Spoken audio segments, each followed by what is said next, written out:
Hello creatives, welcome to my channel. I'm Angela, a graphic designer and an illustrator. If you are new here, welcome. If you are one of my lovely subscribers, welcome back. Today we're going to be diving into Illustrator on the iPad, and this is my second time actually filming this video. First time I had a lot of technical difficulties, so we're going to try again and hopefully things go better this time around. Alright. I have 3 artboards set at 1080 pixels by 1080 pixels for the size.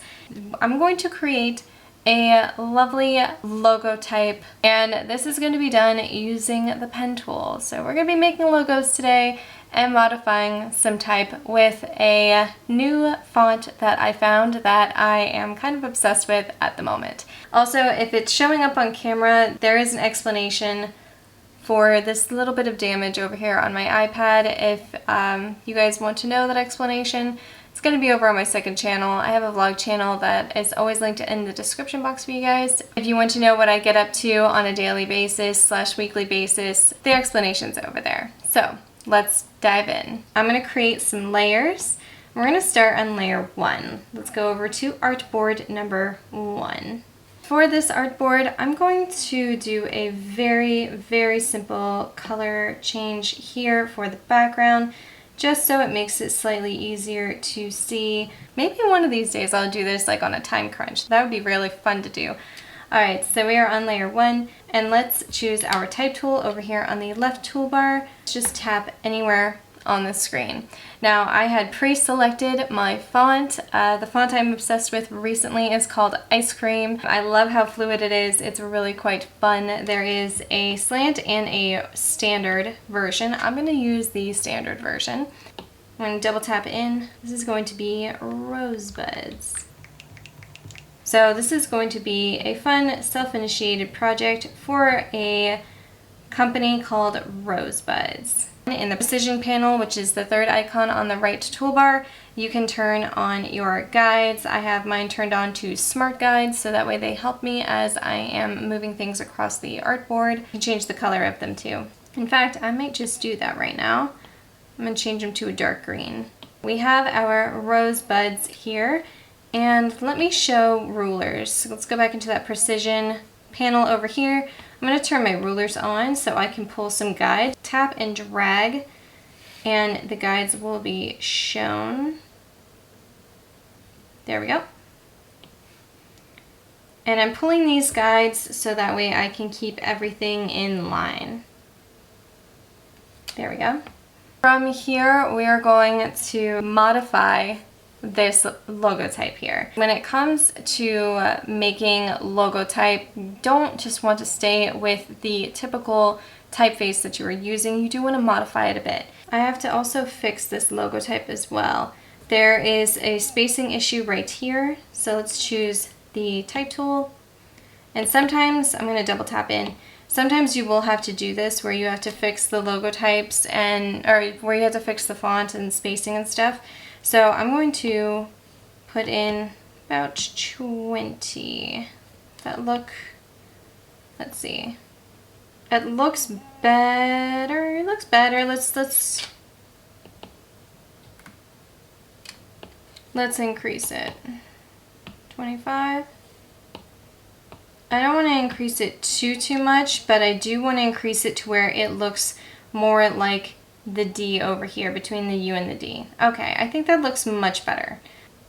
Here is Rosebuds so far, but there is more that we can do to customize this. I'm really thinking about what the rosebuds look like as far as like roses themselves, but let's grab an inspirational photo here.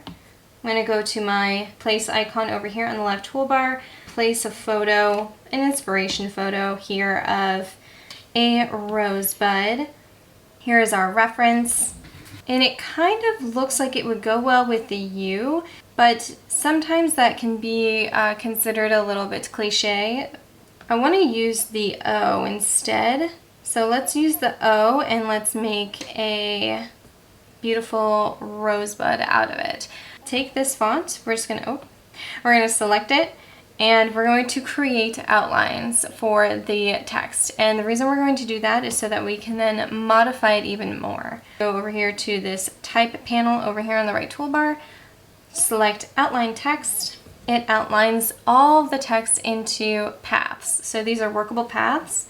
I'm going to select done, ungroup it because we don't need them grouped, we just need the O. Deselect, let's select that O. Whoops, this rose is way too much in the way. I'm going to lock that one in the layers panel. Just drag it down underneath and then lock it. All right, let's select our O. We're going to make our O look like this rosebud, but it's not going to be a direct representation. I'm going to take the pen tool. We're going to use the pen tool, and I'm going to modify this O. To use our point selection tool first. I'm going to add some points using the pen tool, and I'm also going to take away some points from the center shape of the O using our point selection tool. I'm going to move some points around as well, so that way we can get the desired effect. Get this to look somewhat like a rose, but also make it abstract, as I don't want it to be too literal, but at the same time I want it to represent what this is meant to represent. We created some extra points with the pen tool on the outer shape of the O, so I'm going to move those into place as well. Turn them into blunt endpoints. I'm going to need to add a few more.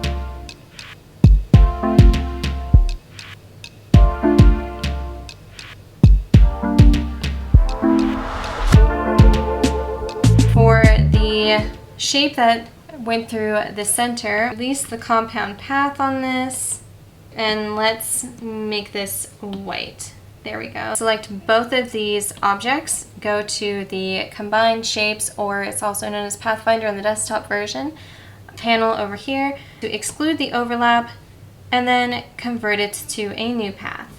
Let's make this black again because that is the color we wanted. There is a little issue right up here that I will take care of right now. And so there is our new O for rosebuds. Almost looks a little bit like a cat, so I'm going to add just a few more points in here so that way it looks a little bit more believable as a rosebud, just to give it a curve here or two. Okay, so over here on the second artboard, we're going to create a cute little pattern to go on the packaging and also on like the tissue paper and such like that. So I brought the little rosebud over here, and I think just having buds on the paper would be really cute. So everyone would be like a buddy, and I thought that would be really cute to have on the paper. Let's put buds on here. Make it our beautiful pink color. There is buds. Let's offset it slightly from our little rose here. I have it all set up within the guide so that way I can see what I'm doing. Let's add a grid repeat. So these two, I'm going to group them. Go over to our repeat options. Over here on the right tool panel, press grid. And this will grid repeat our little design here. Now usually with this it does give you a lot of room. Zoom out to control our handles. I'm going to put it into place. It looks cute the way it is, however I kind of want to switch it up a little bit and put it on a diagonal. So let's double tap in and it selects what is being repeated. Let's pull this top handle up here and just put it at an angle of about 30 degrees. You can make this a lot more precise in the properties panel. On this rotation, you can type in exactly 30 under this rotating arrow under the width and height properties under transform, and it gives you the perfect amount of rotation. Deselect out of it, pull this in here. One other thing we can do is pull these handles. This controls the spacing in between each item that is being repeated. So we can then pull this and pull this in different directions to get it as close or as far away and spaced out as we want. So that is looking very good. We have our logo type here and our pattern, and all that's left is the icon. So we're going to go down to this third artboard. I'm going to duplicate my little rosebud once again and pull it down into this last artboard over here. Let's also pull it into its own layer by opening both layers and dragging and dropping it in. And on this one, let's duplicate this down here. Make sure it's on the correct layer. We're going to need a little icon for it being separate from the logo type. With rosebuds, you also have the leaves and such like that. So I kind of want to make those encompass the rosebud. You don't have to, but I kind of like that idea. So let's bring our inspiration photo back. There it is. Let's unlock it. And let's move it down here. Whoops, it's on the wrong layer. Drag and drop it into the correct layer since we are on layer 3. We're going to use the pen tool once again. Yes, I know the pen tool is a pain point for some people, but it is going to be the main tool to help you modify, change, and put any kind of customization on your icons, logo types, or logos. So I'm going to select my pen tool, keep it to that olive color that we had before, and I'm going to flip my fill for my stroke. You can do this as well so that way you can see where you're going. It's definitely something that is very helpful. Take this little green leaf here. I'm not entirely sure the technical name of these, but I'm going to use this as my reference. We're going to create this. Tap and drag, tap and drag, tap and drag. It doesn't have to be completely precise if you do not want it to be, because it is going to be slightly abstract.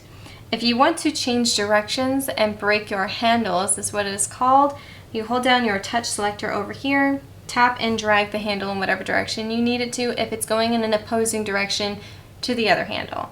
So that is a quick tip for you I have mentioned in previous videos. And just tap and drag until you complete your path. It's basically like connecting the dots. And if you want to do this with a brush tool, by all means do it with a brush tool. However, you don't get very precise paths with that. You will have to modify them regardless. So let's select this one and let's break that handle up there. I have to zoom all the way in to get it to correct. I'm gonna flip the stroke for the fill with this one. Where did it go? Oh, it went on to layer 1. That explains it. There it is. Now we have our leaf here. Since this is going to be the icon here for this logo, I'm going to take our little rosebud, hold down the touch selector and slide in either direction and hold, and it will increase the size of it from the center instead of from one corner. Release when you're ready, and then I'm going to bring this up here. Let's make this our beautiful pink once again. Let's hide our inspiration image. I'm going to take the leaf that we had just created. Let's go into the Align panel over here on the right toolbar. Underneath the Align panel, you have Flip. Flip is basically like your Reflect on the desktop version, so you can flip it horizontally or flip it vertically. I'm going to flip it horizontally. Let's bring that over here to the other side. Let's make sure it's lined up with our smart guides. I love these smart guides, they're amazing, although I wish I could change the color. There we go. So this is how our icon is looking so far. It's really quite cute, but there's one more thing that I want to do, and there's something I haven't reviewed for you all yet. Has this selected the background? Yes, it has. Let's lock it. And the one thing I have not showcased to you all is type on a path. There is this option in the iPad version of Illustrator. I love type on a path in the desktop version. In the iPad version though, it is a little bit different. Let me show you. So we're going to create our path with the pen tool. Yes, I use the pen tool a lot. I'm sorry, I'm a graphic designer and an illustrator, guys. I love the pen tool. So let's select our pen tool, flip our fill for our stroke by selecting that double arrow on the left toolbar, and let's create a very simple dome, okay? With 3 points, that's all you need. Okay, so there is our pathway. Oh, you know what? I can also just increase the stroke width for you all. I increased it to 6 so you can all see it. So here is our pathway. You can also base this on the shape tool as well, but here is our pathway. So once we have our pathway, select the type tool, tap on the screen, create the rosebud's name here, drag it into place. Now it is quite big. We don't need it quite so big. In the quick selection menu, you can take the text size down quite a bit by selecting the double T's. We'll bring this over, and I'm gonna have to fix that spacing again, aren't I? Yes, I will. What did we say our spacing was, 35? Yep, okay. Just to make sure that we're all consistent. All right, this is going to stay a font. Select both the pathway that we created with the pen tool and the font. Over here, under that type option panel over here on the right toolbar, underneath outline text, there is type on path. You have to select both the pathway and the type in order to do this. In the desktop version, you can just tap on the pathway using this tool. It's like a separate tool in the desktop version. On here, it's a selection, like an effect selection, if you will. So select both of those, type on a path. And there you go. It does it for you. You can modify this as well by pulling on these handles, revealing, and moving things around until it's perfectly in place. Make this into our cute pink.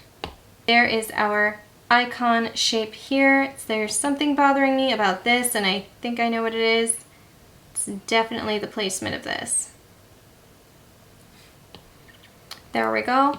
We can also take this and downsize the font because it is still an active font. We did not break the font, we didn't outline the text or anything.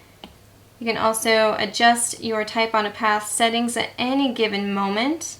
I'm gonna need my guides back on. Nope, not the grid. Guides. There we go. Let's pull a guide. That way we can get this perfectly set to where we need it to be.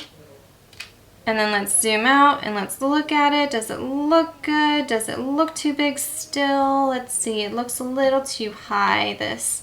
So let's bring it down slightly. Let's nudge it down. That looks better. All right, let's take our guides away so that way we're not distracted by those. All right, and there is our icon. I kind of want to change this to about, let's make that a rotation of 8. And then, whoops, for this one, let's make it a -8. There we go. That might make it look a little bit better. There we go. All right, there is our icon. Icons can usually be flat, so you can have it as one flat color, or you can do two-tone like I did. That makes this look so much better. There we are. Let's select all of it. We can group it together, and let's centralize this on the artboard. And now the last thing to do is to make it look presentable. So instead of this background color here, let's add in a photo. And I have a perfect photo for this. All the photos that I'm using for reference and for presentation are all from Pexels. You guys can check out Pexels. They are a free platform. And this, for some reason, is not showing up. The app crashed. Are you serious right now? Okay, so I have one set up here, but I also want to create a secondary one just to have some options as far as the image here. Import a new image into this one. I have an image that I have downloaded, Pexels. This isn't sponsored, by the way. I just like it. They are basically a stock photo without looking like a stock photo resource, and I really enjoy them a lot. They have really great photographers and creators over there on that platform. All right, so this is what we have. I kind of want to take this and bring down the opacity a bit in the quick selection menu over here. There we go, much better. All right, so this is what we ended with. Let me get rid of our rulers just so that way they're not distracting us. But here is what we ended with. There is a whole array here. We started with the logotype, modifying it with the pen tool. We also created a pattern for their packaging, which is really quite cute. And we can even make a like a softer green version of this as well for like tissue paper and such. Actually, that's a really good idea. And then we also have two icon setups here with different presentations in the background. Let me select my artboard here. Let's duplicate this one. There we go. Let's create a beautiful green, lighter green olive background here. Let's just take this and then go straight up diagonally until we get a nice muted olivey green. And then let's bring that down in the stacking order here. Whoop, we are in the wrong layer. No wonder why that didn't work. There we go. We can even have a lighter version of the pink as well. Or maybe even a bolder version of the pink, to be honest. There we go. So we have two options for their packaging slash tissue paper. And then we have the original logo type with the colors set. And then we also have our beautiful presentation of the Rosebuds logos here. I really enjoyed this one. I hope you all enjoyed this video. It's a little bit different with modifying type for logo type and using the pen tool also to help us do that. So go ahead and give this video a thumbs up if you enjoyed it. Go ahead and subscribe if you haven't already. And I hope to be doing more videos similar to this one if you all want to see them. And I will see you all soon, creatives.